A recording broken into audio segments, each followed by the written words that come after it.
बिहार में एनडीए को प्रचंड जीत हासिल हुई, जिसके बाद से काफी ज्यादा खुशनुमा माहौल देखने को मिल रहा है। बिहार में हर जगह पे जश्न होते हुए नजर आ रहे हैं। ये कहा जा रहा है कि आत्मविश्वास की जीत हुई है। तमाम तरह की बातें हो रही है, विपक्ष की तरफ से भी तमाम सारी प्रतिक्रियाएं भी देखने को मिली। फिलहाल बिहार की जीत के बाद अब देखने को मिल रहा है कि बहुत सारे सवाल है, लेकिन इनके जवाब क्या कुछ होने वाले, इन्हीं सारी चीजों पर बातचीत करने के लिए हमारे साथ है प्रवक्ता समाजवादी पार्टी से विवेक पांडे जी और भारतीय जनता पार्टी से विवेक श्रीवास्तव जी जुड़ चुके हैं। लोगों से बातचीत करेंगे और जानेंगे कि आखिरकार इस वक्त पर क्या कुछ माहौल बना हुआ है। विवेक श्रीवास्तव जी, सबसे पहले आपको बहुत बहुत बधाइयां। इसी के साथ मेरा आपसे ये सवाल है कि अब जब एनडीए की जीत हो चुकी है बिहार में, तो सबसे पहले पार्टी कार्यालय पर क्या कुछ चल रहा है, कैसा माहौल बना हुआ है? देखिए मधुलिका जी, बिहार की जनता ने जितना प्रचंड आशीर्वाद दिया है, प्रचंड जी। बहुमत से सरकार बनाई है। बिहार जी। की जनता, वहाँ की आदि आबादी, माताओं बहनों के चरणों में हमारा नमन है। कार्यालय, सारे प्रदेश कार्यालय, सारे जिला कार्यालय में जश्न मनाया जा रहा है। कल ही से जश्न चालू है क्या। जी। हम लोग परिवार की तरह रहते हैं। कहीं जी। चुनाव है तो पूरा प्रदेश, देश प्रदेश, सब जगह के लोग, हमारे लोग जुटते हैं, अपने भाइयों की मदद में प्राणपण से लगते हैं। और जी। जब वहां विजय हासिल होती है तो वो सबको अपार प्रसन्नता का अनुभव होता है। जी। विजय बिहार में हुई, लेकिन उसकी खुशी सुदूर भारत के हमारे जिला कार्यालयों में के कार्यकर्ता के मन में है। सब जी। हर्षोल्लास में है। ठीक। जी। जी विवेक जी, इसके बाद भी देखने को मिला है कि विपक्ष की तरफ से तमाम बातें कही गई हैं। ये कहा जा रहा है कि वोट काट लिए गए हैं। आखिर इस तरह की बयानबाजी क्यों देखने को मिली, जबकि जीत तो काफी ज्यादा प्रचंड हुई है आप लोगों की? मधुलिका जी, खिसियाई बिल्ली खंभा नोचे वाला हाल है। जी। सुप्रीम कोर्ट में एसआईआर के विरुद्ध 20 पीआईएल विपक्षी दलों ने दाखिल किए थे। जी। सुप्रीम कोर्ट ने कहा, भाई एक 5 आदमी तो ले आओ, 15 आदमी तो लाओ जो खड़ा कर दो। ये कहो कि वो कह सके कि उनका नाम वोटर लिस्ट में कटा बच्चा है। भी है। बच्चा भी एक जी। आदमी भी बच्चा भी विपक्ष सुप्रीम कोर्ट में खड़ा नहीं कर सका। जी। आपको लगता है कि अगर 60 लाख नाम वो वास्तविक लोगों के कटे होते तो बिहार में चुनाव हो पाता? ये जी। संभव है? 5,000 नाम अभी गलत कट जाएगा तो बवाल हो जाता है जिले प्रदेश में। तो ये जी। पूरा एक प्रोपगंडा जो विपक्ष खड़ा करना चाहता था। एक एक आदमी के 4 4 जगह नाम है, कहीं कोई दिल्ली में नाम है, किसी बम्बई में नाम था, कोई वहां 2 3 जिलों में नाम था। सब अगर चुनाव आयोग ने अपनी मतदाता सूची का परिष्करण किया है तो इसमें विपक्ष को उसका सहयोगी बनना चाहिए, उसके रास्ते में रुकावट नहीं बनना चाहिए था। इसको जनता जी। ने बहुत नकारात्मक तरीके से लिया। जनता को ये समझ में आया कि नहीं, विपक्ष घुसपैठियों, बांग्लादेशियों, फर्जी वोटरों के पक्ष में पसीना बहा रहा है और भारत के संसाधनों पे विदेशियों को पालना चाहता है।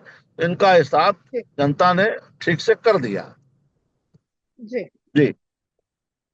अब विवेक जी, आप क्या कुछ कहना चाहेंगे विवेक श्रीवास्तव जी से? अभी इन्होंने बताया किस तरह से जो बैठो वोट काटने के इल्जाम लगाए गए थे, इस तरह से पूरी साफ तौर पे उन्होंने बात बता दी है कि ये सारी जो चीजें थी वो एक प्रोपोगेंडा थी, ना कि कोई ऐसी चीज थी जिसके लिए मुद्दा बनाया जाए। क्या जवाब होगा आपका? नहीं, मधुलिका जी देखिए, पहले तो मैं मंच पे उपस्थित सभी आपके जितने भी पैनलिस्ट है सभी को प्रणाम करके बधाई भी दूंगा। भाई जीत तो हुई है। चुनाव आयोग को विशेष बधाई। चुनाव आयोग ने अपने आकाओं की बातों को सर्वोपरि रखा। पूरी मेहनत की, शिद्दत से मेहनत की, और चुनाव आयोग की मेहनत का परिणाम सामने है। देखिए, एक बात आप समझिए, मुझे ये समझ में नहीं आता कि भाजपा की डिक्शनरी में प्रमाण का अर्थ क्या होता है। आदरणीय अखिलेश यादव जी ने हजारों एफिडेविट चुनाव आयोग को दिए जब चुनाव आयोग ने हमको नोटिस जारी की। उसके बाद चुनाव आयोग जी। कार्रवाई करने की जगह मौन बैठ गया। अगर एसआईआर में एसआईआर करने के नाम पे आप 64 लाख, 60 64 लाख वोट केवल उस वर्ग का काटेंगी जो हमारा कोर वोटर है, तो मुझे लगता है निष्पक्षता कहाँ गई। अब उससे बड़ी बात पे आते हैं। मैं कहता हूं कि अभी विवेक जी के आरोपों की बात करें अगर, कि हम यूं ही निराधार बातें कर रहे हैं, तो मैं कहता हूं कि चुनाव आयोग ने जो वोट काटे वो नाम क्या थे, किस जाति के लोग थे, और क्या कारण थे वोट काटने के, और जो वोट जोड़े गए जो 20-25 लाख वोट जोड़े हैं उनका नाम, उनके कारण जोड़ने के और उनके प्रमाण सार्वजनिक कर देना। चुनाव आयोग बच क्यों जी रहा है इस बात से? चुनाव आयोग की स्थिति ये हो गई है कि जहां पे विपक्ष सवाल पूछता है उन सवालों को वो ऐसे प्रतीत होता है कि सुना ही नहीं दे रहा है उसको, और जहां जी कार्रवाई करने की बात होती है वहां चुनाव आयोग बगले झांकता है। अब आप सोचिए, चुनाव आयोग भाजपा की इकाई होता गया, बन चुका है, इसको कैसे सार्थक किया गया? चुनाव आयोग पे जब राहुल गांधी जी ने ब्राजीलियन मॉडल का पूरा प्रमाण जाहिर करके मीडिया के सामने रखा, तो उस चुनाव आयोग को बचाने के लिए किरण रिजिजू प्रेस कॉन्फ्रेंस कर रहे थे। ज्ञानेश कुमार जी जी को क्या समस्या हो गई थी? जवाब ज्ञानेश कुमार जी को देना था और बचाने का काम भाजपा कर रही थी। चुनाव आयोग को बचाने के लिए भाजपा प्रेस कॉन्फ्रेंस कर रही है। तो मुझे लगता है कि सबसे बड़ी बात देखिए ये है कि जिस तरह से एक, एक, एक एकाकीकरण करने के लिए चुनाव आयोग लगातार कृपा पात्र होने के लिए, ज्ञानेश कुमार जी सेवानिवृत्ति के बाद, चूंकि ज्ञानेश कुमार जी का जो पारिवारिक परिवेश है सभी अधिकारी हैं लगभग उनके यहाँ, तो ये जो प्रयास चल रहा है सभी को बलाईदार पोजीशन पे पहुंचाने के लिए, मुझे लगता है ये जी बहुत ही दुखद है, अक्षम्य है।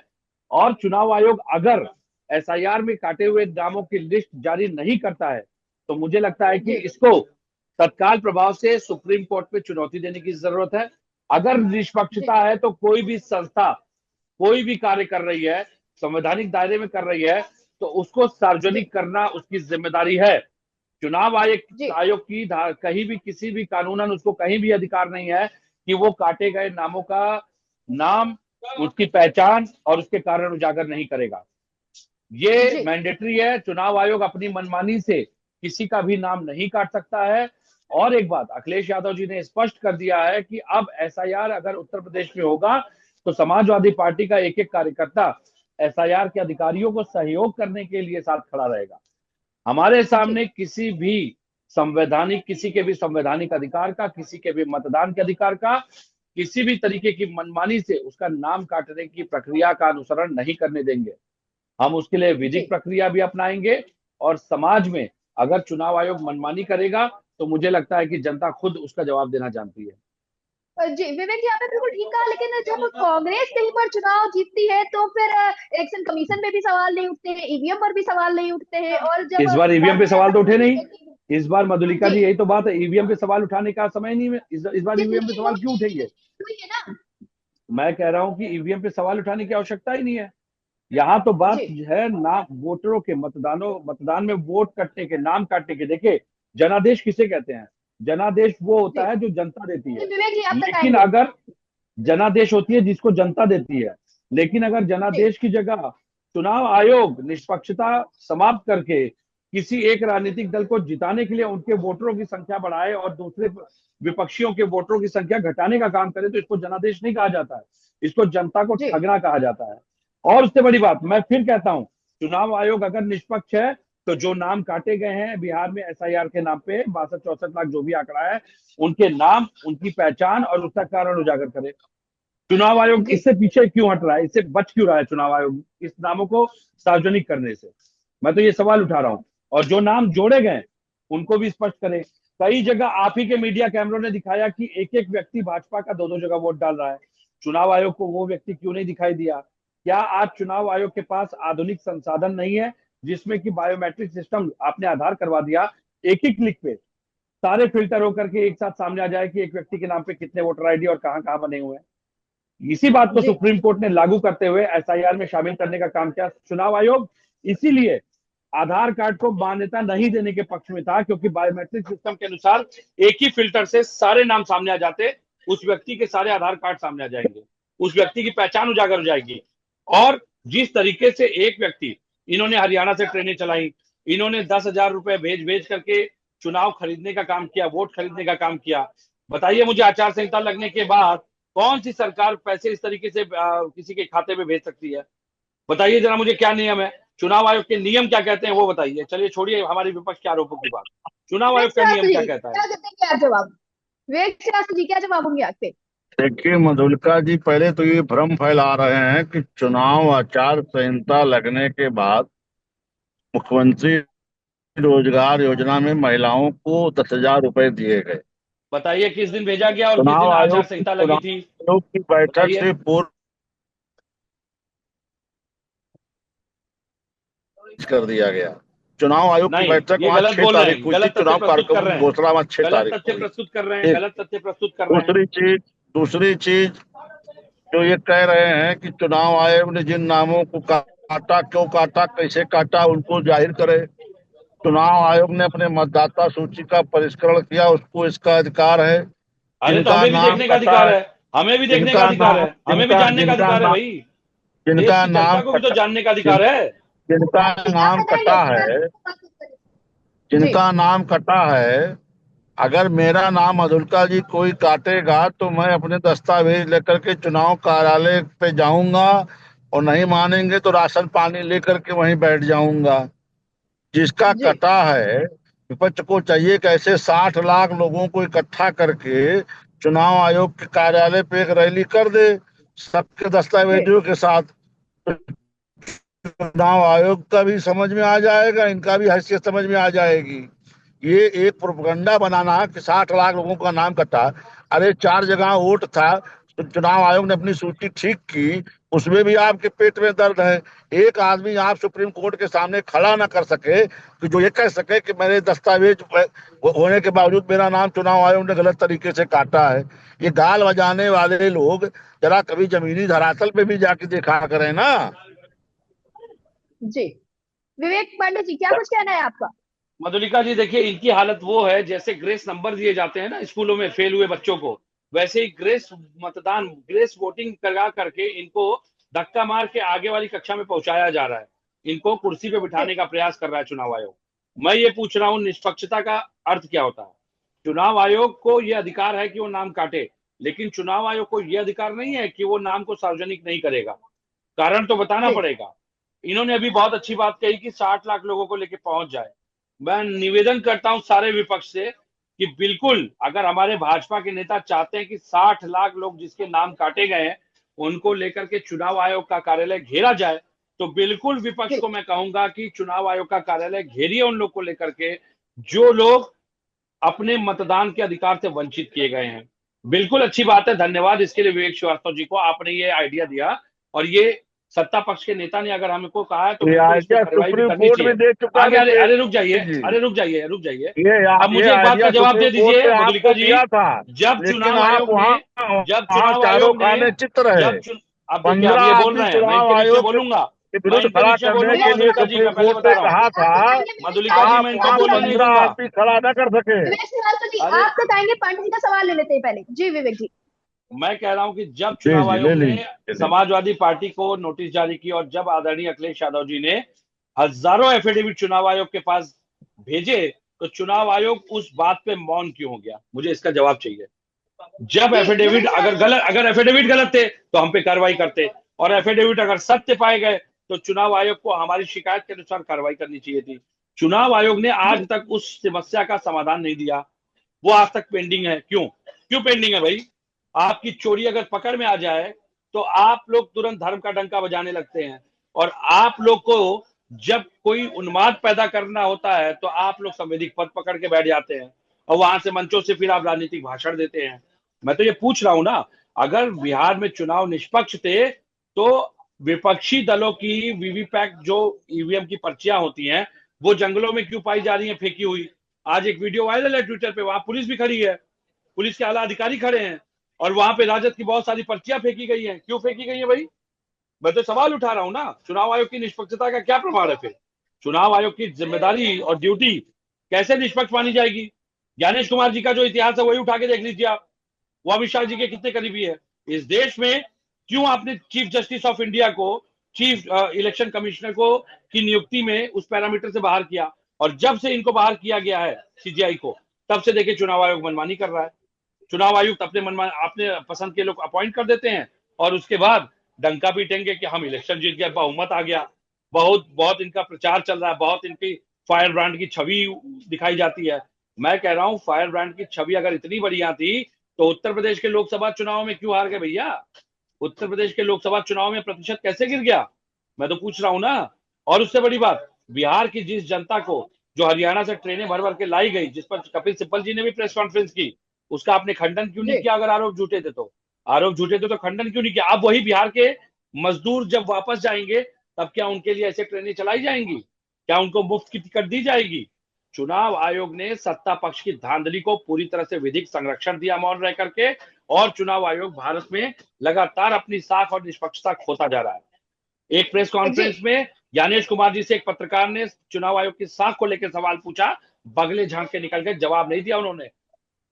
जी विवेक श्रीवास्तव जी, आपका क्या जवाब है? इसी के साथ मेरा आपसे एक सवाल ये भी है कि देखने को मिला कि तेजस्वी जी अपनी सीट पर काफी ज्यादा संघर्ष करते हुए नजर आए, वहीं पर देखने को मिला कि खेसारी लाल यादव जो थे वो हार गए हैं, जबकि अखिलेश यादव तो वहां पर स्टार प्रचारक बन के गए थे। उम्मीदें भी पूरी थी, जिस तरह से जन समर्थन मिल रहा था सभाओं में, जनसभाओं में, रैलियों में लोग उमड़ रहे थे, ये तो पूरी उम्मीद जताई गई थी कि इस बार खेसारी लाल यादव जरूर जीत जाएंगे। जी विवेक श्रीवास्तव जी।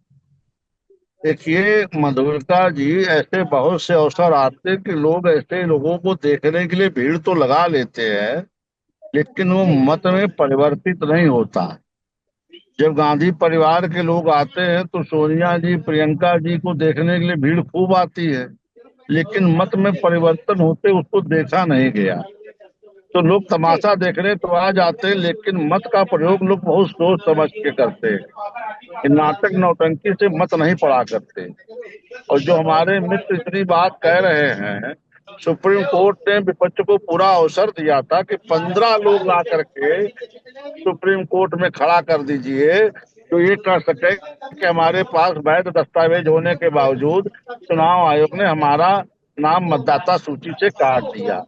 20 पीआईएल बड़े बड़े वकील, पूरा विपक्ष मिलके 15 आदमी सुप्रीम कोर्ट के सामने खड़ा नहीं कर पाए। आज ये दाल बजा रहे हैं। मैंने पहले ही कहा कि विपक्ष का हाल सियाही बिल्ली खम्मा नोचे वाली हाल है। और फिर हमारे मित्र जो इतना उछल रहे हैं, इनका तो वहां कुछ नहीं था। ये तो बेगानी शादी में अब्दुल्ला दीवाना की तरह गए थे। एक सीट नहीं दिया इनको वहां की आरजेडी ने, इनके रिश्तेदारों ने, तब भी जी पीछे लग्गू भग्गू बने घूम रहे थे। यहाँ कहते कि अखिलेश जी ने हजारों एफिडेविट दिए हैं। भाई किस विषय पे दिए हैं? कौन सा एफिडेविट? अखिलेश जी ने 1000 एफिडेविट क्यों दिए? अरे एफिडेविट मतदाता देगा या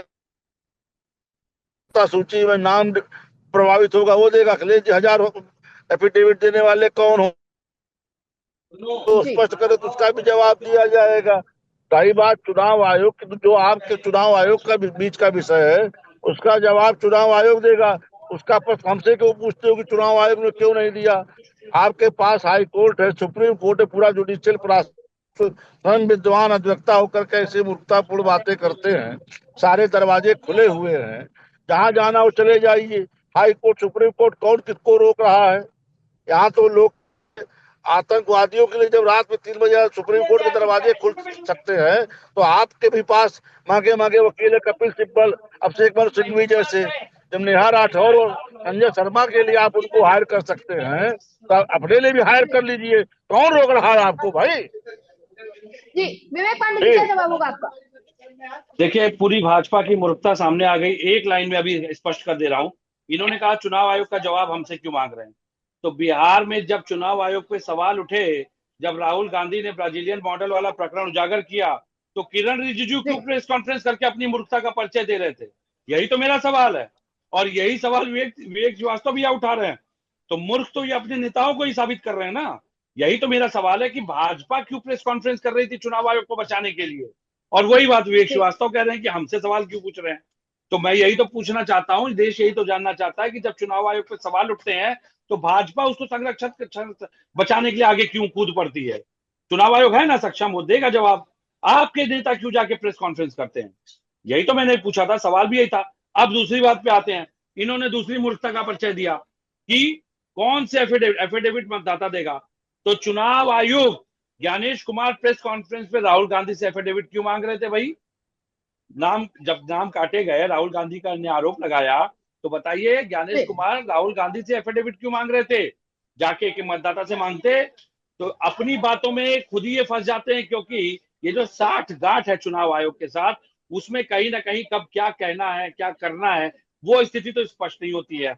जब चुनाव आयोग पे जी कोई संकट आता है तो हड़बड़ा के भाजपा के लोग आगे आ जाते हैं। और उस बात को इन्होंने अभी स्वयं स्पष्ट कर दिया, आपके मंच में किया है। मैंने तो कुछ कहा नहीं। जी रही बात संवैधानिक प्रक्रिया की, चीफ जस्टिस ऑफ इंडिया को जब आप चुनाव आयोग के नियुक्ति के समय चयनित समिति से बाहर कर रहे थे, तब आपको सुप्रीम कोर्ट नहीं दिखाई दिया? तब आपको सुप्रीम कोर्ट नहीं दिखाई दिया भाजपा वालों को? इस देश में सबसे बड़ी विडंबना ये है, जो जजों की नियुक्तियां हो रही हैं वो अमित शाह, जेपी नड्डा और प्रधानमंत्री नरेंद्र मोदी जी की पसंद से हो रही है। इसी तरह जिस तरह मुख्य मुख्य संवैधानिक आयोग है, उसमें जितनी नियुक्तियां हैं वो सब इन तीनों के मनमाने पसंद से हो रही हैं, ताकि भाजपा के लोगों को कहीं कोई कष्ट और परेशानी ना हो चुनाव जीतने में। और ये आरोप नहीं है, ये इनके खुद के कृत्य हैं जिसको इन्होंने स्वयं उजागर किया। अगर चुनाव आयोग पे कोई बात या सवाल उठाया जा रहा है तो भाजपा के नेता बैठ के चुनाव आयोग को डिफेंड क्यों करते हैं? यही तो मेरा सवाल था। किरण रिजिजू जी ने उस दिन प्रेस कॉन्फ्रेंस करके चुनाव आयोग को बचाने का भरसक प्रयास किया, लेकिन सत्य तो उजागर है, देश के सामने है। और चुनाव आयोग की निष्पक्षता जिस तरह लगातार कमजोर हो रही है, मुझे तो शक है कि जिस तरह ज्ञानेश कुमार जी कार्य कर रहे हैं, उनके परिवार के लोग भी अधिकारी हैं, वो जहां जहां पदस्थ होंगे यकीनन सबको प्रभावित कर रहे होंगे अपने क्षेत्र में।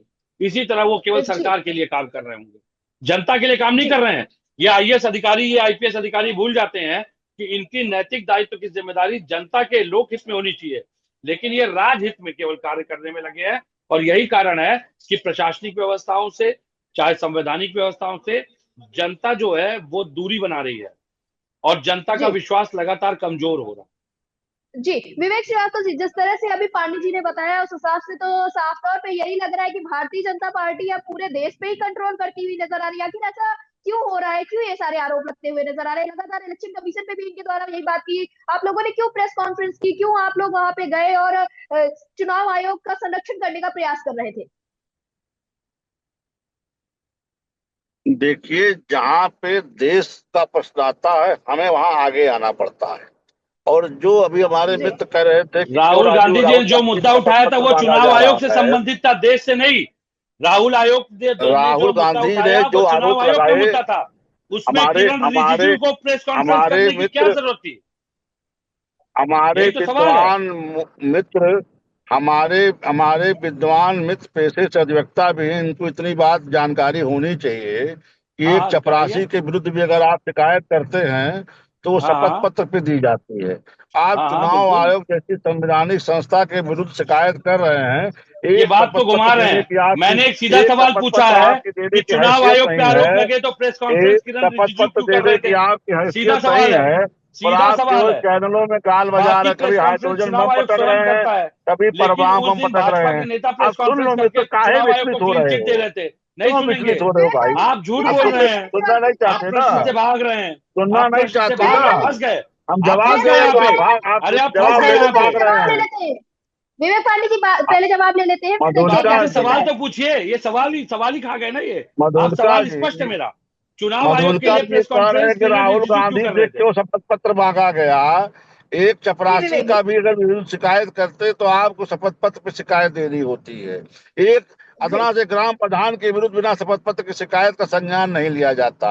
ये चुनाव आयोग इसी संवैधानिक संस्था के विरुद्ध शिकायत कर रहे हैं, टीवी चैनल पे आके हाइड्रोजन बम परमाणु बम पटकने से उसका फैसला होगा?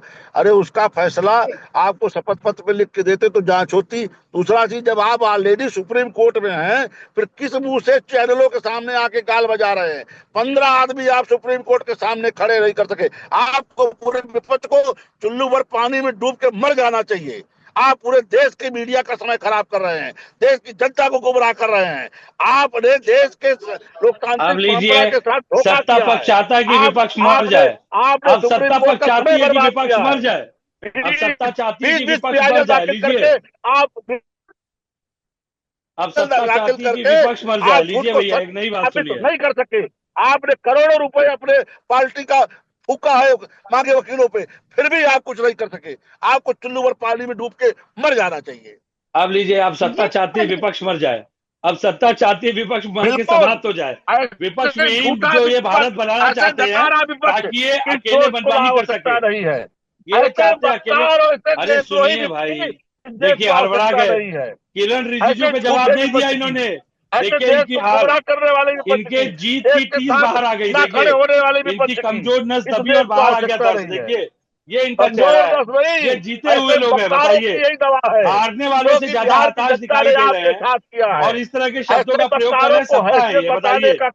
ये चाहते हैं विपक्ष नेता मर जाए, ये प्यार तो की आज की जनता राजनीति को की हमारा स्थिति है। सच सच पड़ा है। नरेंद्र मोदी की प्यार मानसिकता उनके ने कार्यकर्ताओं में दिखाई दे रही है। आपको वो आपकी चाहते हैं हैसियत विपक्ष के बताई नेता ही है, मर जाए। फैसला बताइए, दिया है ये हालत विपक्ष है। ने। जैसे राजीव गांधी को मारा था, जैसे संजू जो गांधी को आपकी मारा था, हरकतें संजय गांधी हैं, को, आप जैसे लाला लाजपत राय को मारा गया आप था, देश का जैसे समय बाबा बर्बाद जी को कर रहे मारा गया हैं। था। ये चाहते हैं आप विपक्ष मर जाए। आप देश अभी का आपके समय मंच पे बर्बाद इन्होंने कर कहा रहे विपक्ष हैं। के नेता मर जाए। जी वाह, पांडे जी, हम लोग मुद्दे पे आते हैं, मुद्दे पे डूब हम के लोग मर बात करते जाए, हैं। चुल्लू भर पानी लीजिए, डूब के मर जाए, विवेक अब आपके श्रीवास्तव जी, लीजिए, मारे विवेक मरिए। श्रीवास्तव चॉइस भी ये देंगे, चॉइस भी ये देंगे, स्विमिंग में मर जाए। विवेक विवेक पांडे जी, बिल्कुल विवेक श्रीवास्तव जी, देंगे। मुद्दे पे रहते तो ज्यादा बेहतर रहेगा। विवेक श्रीवास्तव जी, एक और आरोप लगा है भारतीय जनता पार्टी पे, या यूं कहे कि एनडीए पे, कि रेवड़ियां बांट कर ये चुनाव जीत लिया गया है। आखिर कैसी रेवड़ियां बांट दी गई है? हमारी